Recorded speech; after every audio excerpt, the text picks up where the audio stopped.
Hello, everyone, and blessed afternoon, and welcome to Brewing Live All New Season, episode 136 for mental preparedness in the new landscape of living amidst challenges of our present time. And Brewing Live is a community service of Decaf Coffee Republic, our coaching hub and home of the certified life coaches here in the Philippines. And of course, it is in partnership with Life Coach Philippines. And our heart as a game changers is to brew mental fitness in your space and help nurture holistic mental health for you and the people that matters to you. So shout out to all my fellow kindred coaches serving in this corner of the digital space and advancing life coaching ethically and authentically. So giving is a lifestyle that never goes out of style. So I encourage you this afternoon to really expand your heart today by supporting the works that we do and blessing Decaf Coffee Republic with your food and beverage order. So today is let's bless Decaf, right? So we have delicious vegan meals, fresh guyabano and mango juice, no calorie sugar replacement syrup, pita chips and mushroom chicharon for easy switch to healthy eating. And we also invite you to join our Save One, our hashtag Save One campaign against diabetes. So you can see it all over the Facebook page of the Cup Coffee Republic. So check out as well our organic insulin and wine, insulin wine and tea like this one. So check it out, okay? So and know more about the sugar regulator products to help fight debilitating symptoms of diabetes. So for your favorite and classic comfort food, we offer sausage platter, waffles, pies, cakes, fraps, and milkshakes. So please check our FB page for the menu of Santos meal and refreshing drink, or you can connect with Coach Rezzhel at 0917-586-1661 for to bring your Decaf Coffee Republic experience in your space through order for pick up and delivery. And also, we are open from 12 noon. Ayan, bukas na po kami, okay? To 12 midnight for your dine-in experience. And for other ways to support our community works, you may give us some stars okay, or the love gift through fund transfer. Just check the caption of this video for bank info or GCash account. And if you've just joined our community and you've just joined us right now in Facebook, welcome and thank you for being here. And you may circulate this video, the link of this video, to invite your friends to watch with you. And you may also tag them right now in the comment below and give them some shout out or encouragement, motivation, or kung birthday nila, you may also greet them and just acknowledge or express gratitude to the people that you love and you care for. And as for me, let me give some shout out to my fellow mental model collectors inside the Be Learning Society by Master Coach A. And of course, special mention to Coach Trisha Carino, our community lead inside Be Learning Society. So if you are not yet a smart holder of the Be Learning e-card and you're still missing the perks that we enjoy today, now is the best time for you to take action.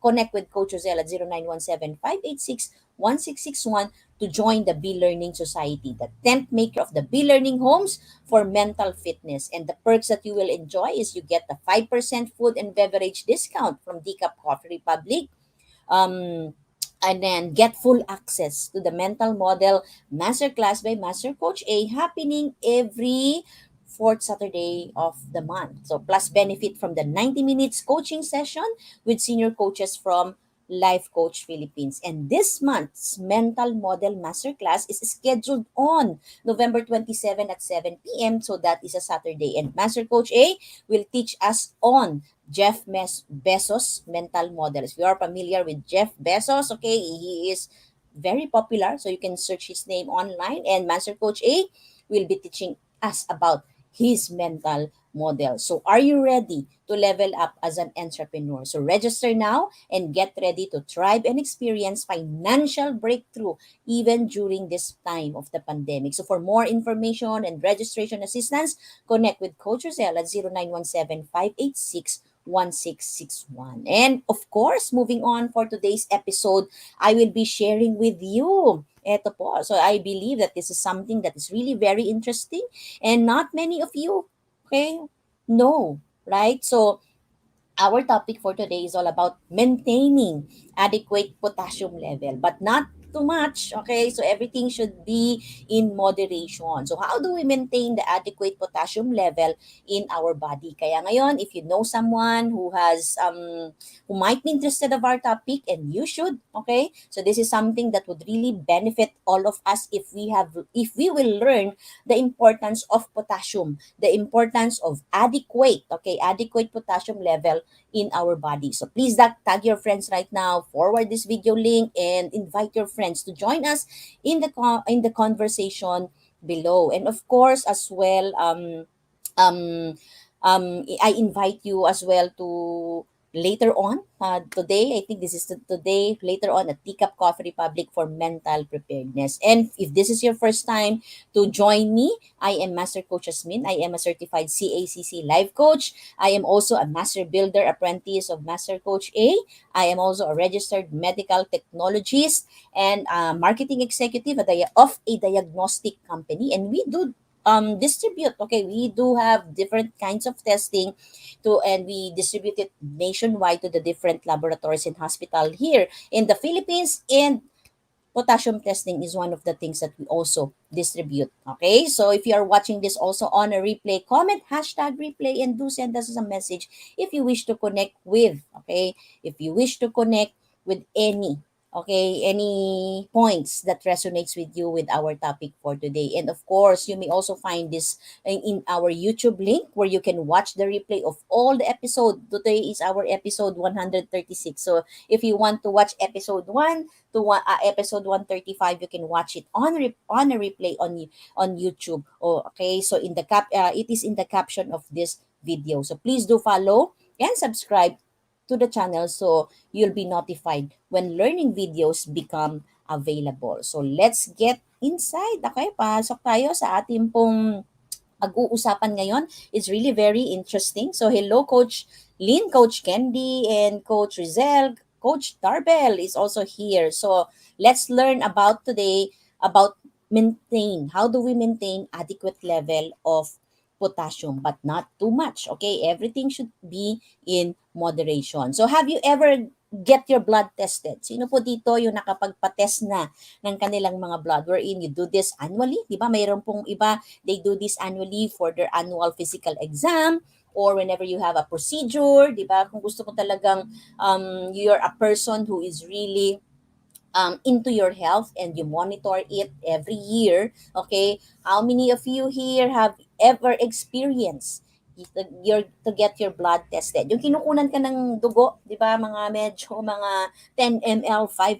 ml, di ba? So, how many of you here? So, you can tag in the chat box, di ba? Ayan, no? So, marami po na nakapagpa-test na ng blood nila. And one of the tests, okay, that normally you can see, okay, pwede nyo i-retrieve yung mga results ninyo. One of the many tests that you can see there is the result in potassium. But many people, okay, underestimate the importance of potassium. So that's it. That is why this is going to be our topic for today, because it is really a very important result. It has a lot of things that it says to our body. And in fact, potassium is one of the mineral classified as electrolyte. Okay, when we say electrolyte, they are actually highly reactive in water. So when they are dissolved in water, it produces positive charge ion. Ayan, may ganyan din po yung body natin, di ba? So meron din po siyang mga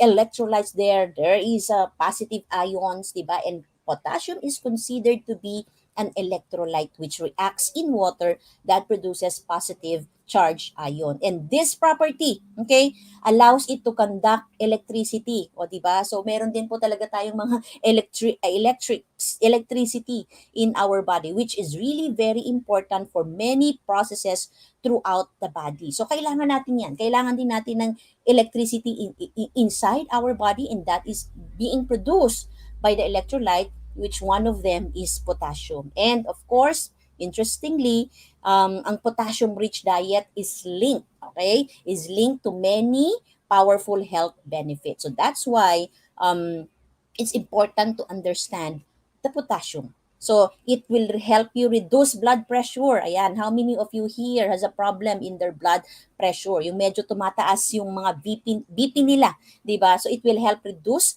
blood pressure, water retention, and it will protect you against stroke, and well, will also help even osteoporosis and kidney stones. So, 'di ba? Very important helpful benefits we have when we understand about um potassium. Ayan, nakuha ng donation si Coach Tin, 'di ba? At saka APE. So, yan. So, this time, you will have a different take on potassium. So, pag naka-receive kayo ng APE results ninyo or blood testing ninyo, immediately don't underestimate the value, okay, the health benefits of o kung anong sinasabi ng potassium mo inside your blood, because it will help you protect from stroke, osteoporosis, kidney stones, and other diseases like hypertension and water retention as well. So, very interesting, right? So, and the good thing as well is ang potassium is the third most abundant mineral inside the body, 'di ba? So, third most abundant. Marami tayo po niyan inside our body because one of the function as well, once again, 'di ba, sabi ko water retention, so it regulates the fluid. Okay? It regulates the fluid inside our body and send nerve signals and regulate muscle contraction. So, for all the athletes out there, for all the sports person out there, importante po. Okay? Because it regulates muscle contraction. Di ba? How many of you here nakaka-experience nung tinatawag nating muscle cramps? Di ba? So, it is also linked in your potassium level. And roughly, there's actually a 98% potassium inside your body, and it is found inside your cells. So ganun siya kadami, 'di ba? It's found in your cells, and 80% of this one is found in your muscle. So the moment that you bumaba yung potassium level mo, that's the time that you experience weakness, 'di ba? I'm sure you know someone who experienced this, nag-low potassium siya talaga, ito halos hindi siya makakalakad, 'di ba? Because 80% of the potassium is found in your muscle cells, while the 20% can be found in your bones, liver, and red blood cells. Pero ang pinakabahay talaga ng ating potassium is in our muscle cells. So once inside your body, it function as an electrolyte. Ano na nga yung electrolyte na sinabi natin kanina, 'di ba? When we say electrolyte, 'di ba? It is something that would produces 'yon positive positive ions, charged ions once it is combined with water. Yan. Okay? So, very interesting, right? So, would you like to know kung ano pa ang mga benefits ng potassium level in our body? Yan. I used to eat banana, sabi ni Coach Candy, before competition and after. So, now it makes sense, Coach Candy, di ba? Because kailangan siya ng muscles natin, di ba? So, 80% can be found of potassium is in our muscle cells. So, pag nadideplete ka, pagka nagkakaroon ka ng potassium deficiency, then you will experience cramps and other muscle degeneration, di ba? So that's the importance. And another thing, okay, that's why it is not only important for all the para sa mga athlete or mga active person, because potassium will also help regulate your muscle and heart contraction. So even if we are not that active, di ba? Ang heart po natin o yung puso po natin is meron din siyang mga muscles. So that's why importante din na we really understand the value of potassium level in our body, because it helps regulate muscle and heart contraction. Remember, our heart also has a muscle. So kung may muscle yung heart mo, ibig sabihin meron din siyang potassium. So the nervous system helps regulate muscle contraction. So but however, altered blood potassium levels can affect nerve signals in the nervous system, weakening muscle contraction. So both low and high levels can affect nerve impulses by altering the voltage of the nerve cell. So tandaan niyo po, di po ba? So it produces electricity. Yung mga electrolytes na yan, such as potassium, will produce electricity in our body. So either low or high blood level of potassium, it will have an effect in your impulses, sa mga nerve impulses natin inside the body. So remember, potassium will help regulate muscle and heart contraction. So it has to be adequate level lang. Hindi pwedeng kulang at hindi rin pwede pong not too much because will have an effect, okay? Especially in the voltage. Yan, it will alter the voltage of the nerve cells inside your body. Yan. So, when the heart does not beat properly, it cannot effectively pump blood to the brain, to the organs, and to the muscles. And in some cases, okay, heart arrhythmia, yung mabilis na pintig ng puso natin, pag heartbeat natin. Or for in some other cases, meron siyang irregular heartbeat. Di ba? Mabagal, mabilis, mabagal, mabilis. Di ba? And it can be fatal and can lead to sudden death. That's why never underestimate the value and the result that you get in your result when in terms of potassium, because it is really it says a lot in our heart. Yan. So, importante po siya. So, what else is the benefit of potassium? Potassium level has significant effect on muscle contraction. So, that's why it can alter yung mga muscle weakness, and in the heart, they may cause an irregular heartbeat. So, always remember that. Okay, it will cause muscle weakness, and sa heart mo, it can cause an irregular heartbeat. So, another benefit of potassium, okay, inside our body, not only that it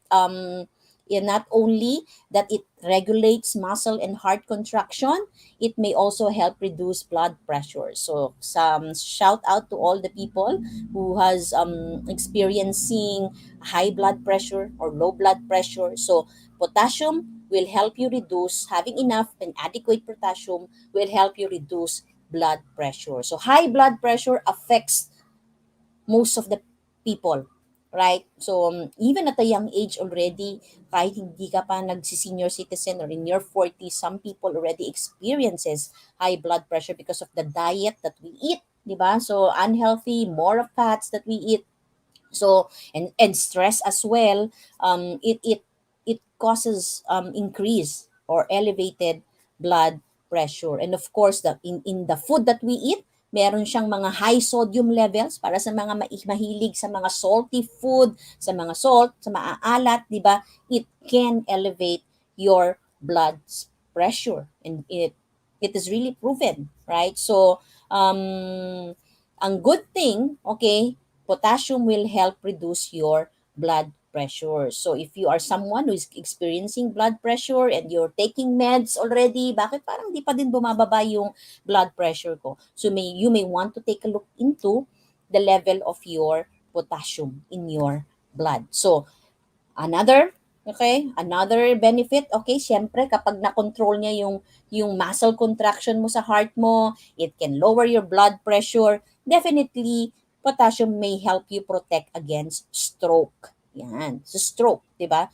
Because a stroke occurs when there is lack of blood flow in the brain. So, nangyayari yung stroke, kaya po bumabagsak na lang yung mga tao, okay, who experience stroke because they lack the blood flow in the brain. And that is the cause of death of more than 100,000 of people, okay, in the Philippines and in other countries as well. In fact, several studies have found that eating potassium-rich diet may help prevent strokes. Ayan. So if you don't want to experience stroke, if you want to prevent that happening to you, to your family, okay, eat potassium-rich diet would really be of benefit to you. Yan. So, it will help reduce the stroke. Yan. And another thing is it will help you prevent osteoporosis. Ayan. So, ito pong osteoporosis, wala po itong pinipili na age. Anyone can really have an osteoporosis.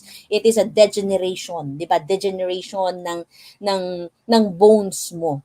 Yan. So, osteoporosis is a condition characterized by hollow and porous bones. Yung medyo talagang yung nagde-degenerate, di ba? Nagiging mahina yung mga bones mo. So, potassium-rich diet would also help you to prevent osteoporosis. So, it is linked in the low level of calcium, which is one of the important mineral for bone health. And sabi nga nila, 'di ba, when you've reached 30 years old, it would be hard for you kahit uminom ka ng maraming gatas, uminom ka ng maraming supplement ng calcium, it would your body will not be able to absorb it anymore. So that's why eating a potassium-rich diet would help you to prevent osteoporosis. So that is as well another importance of having an adequate level of potassium into your body. And of course, dahil electrolyte siya, it nagwa-water retention siya, and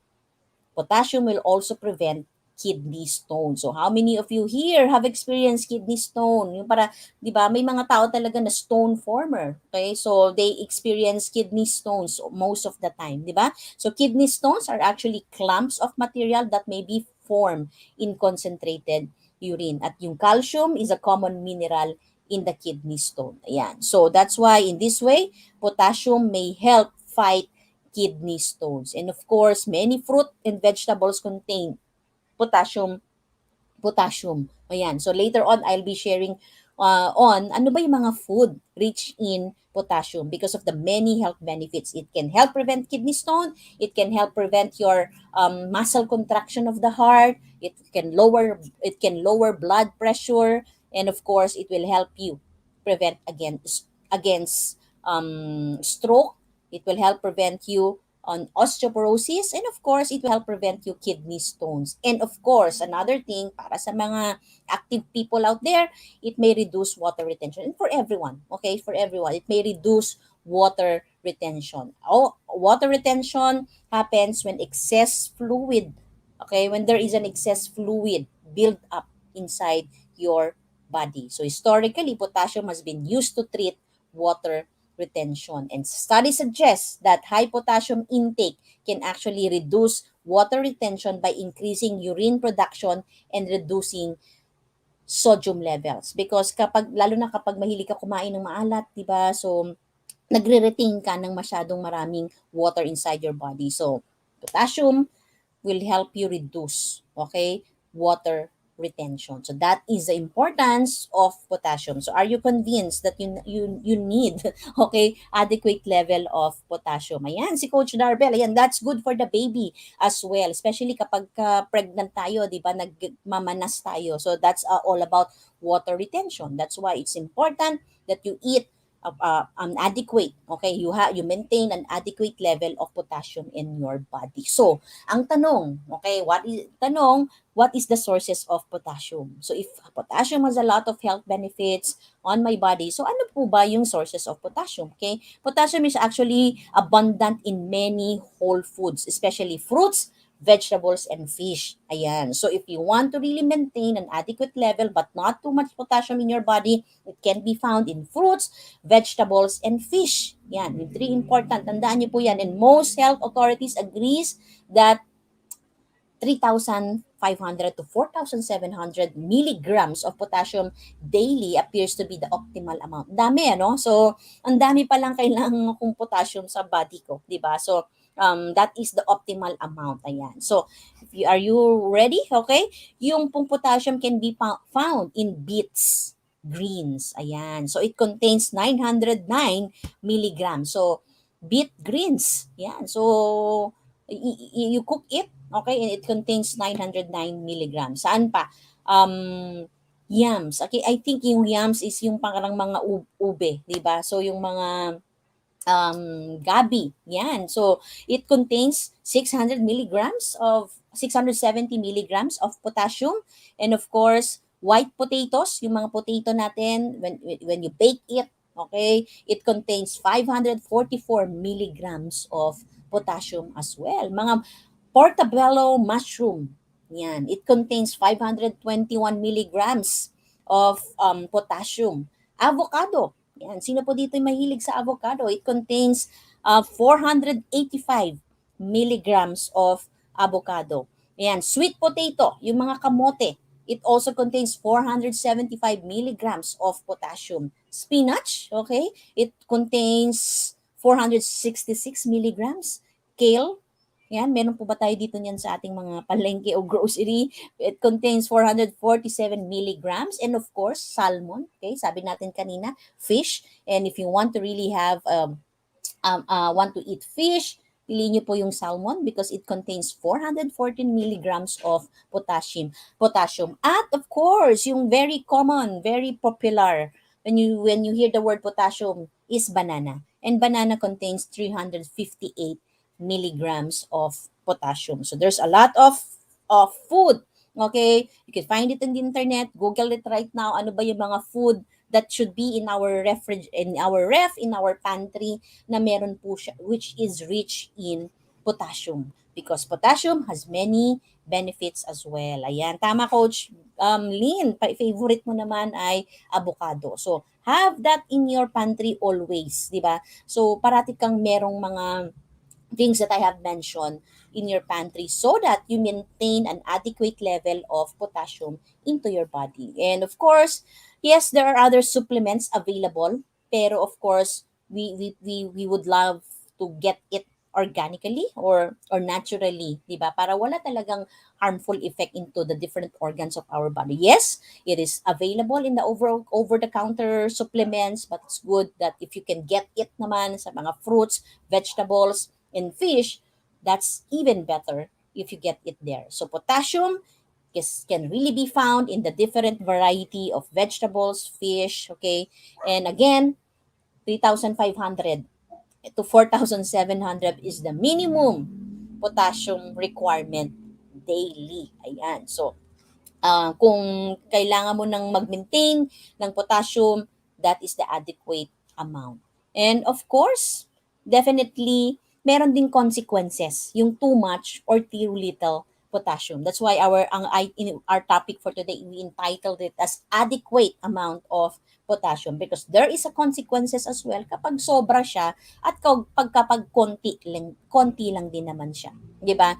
So, low potassium level intake will cause definitely deficiency. And when you have a deficient, okay, meron kang deficiency in your potassium level, so that's the time that you will experience the different kind of symptoms, di ba? Wherein you will feel very lethargic. Ayan. Meron kang lethal cardiac arrhythmia, di ba? So, yung puso mo, you will experience leg cramps, limp muscle, okay, low and shallow respiration. So, you experience that in breathing and of course, constipation. Yan yung mga common symptoms, okay, when you have low potassium level into your body. Yan. So, you will also experience some um, yon mga low level, 'di ba? So yung pero ang pinaka-common diyan is yung mga cramps na yan and of course lethargy. Yan. So make sure that you don't lack potassium level into your body. So the moment that you feel, parang nararamdaman ko nanghihina ako 'di ba? So why do I always feel cramps? Okay, so start eating avocado, yung mga minention ko kanina, banana, start eating those things because it could be that you have a hypokalemia or naglo-lower down yung level mo ng potassium mo. And how about if it is too much?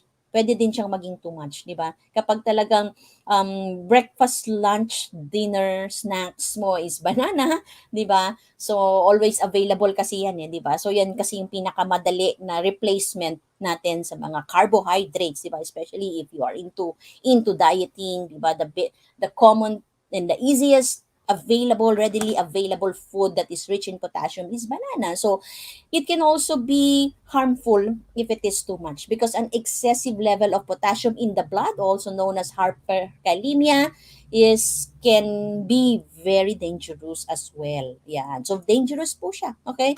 So why? Because it will affect your kidney function. Your kidney will not be able to function well to filter the blood, to filter all the toxic waste material. If you have hyperkalemia or high level, too much level of potassium in your body for a longer time, 'di ba? It will affect your kidney function, it will affect your of course your heart as well. Maapektuhan yung heart mo. And sabi natin kanina, 'di ba? it can be fatal when it is affected. Kasi nga, di ba, yung heart natin is a muscle, di ba? Kapag sobra din po siya, it can really be fatal to you. So, that's why just maintain an adequate amount of potassium, not too much and not too little. So, the good thing about this one naman is it can be, okay? There are ways kung ikaw ay diagnosed as hyperkalemia, there are ways for you to be able to manage it. Yung hypokalemia kasi mas madali eh, 'di ba? Kakain ka lang. Kakain ka lang ng potassium, rich potassium food, 'di ba? But why hyperkalemia, okay, can be managed and treated naman. So how? So some doctor would give you mga diuretics, 'di ba? Yung so that you would urinate most of the time so that you eliminate the potassium into your urine. Some may do some IV, intravenous therapy, and medication. May mga tinatawag silang mga potassium binders, and for some, if it is really too much, di ba, nasa blood talaga, too much na, they do dialysis. Okay? So there are other ways for you para po ma-manage or treat yung excessive naman na potassium level in our body. So the bottom line here is potassium is one of the most important minerals in our body. So it regulates our fluid balance, muscle contraction, nerve signals. It can prevent stroke,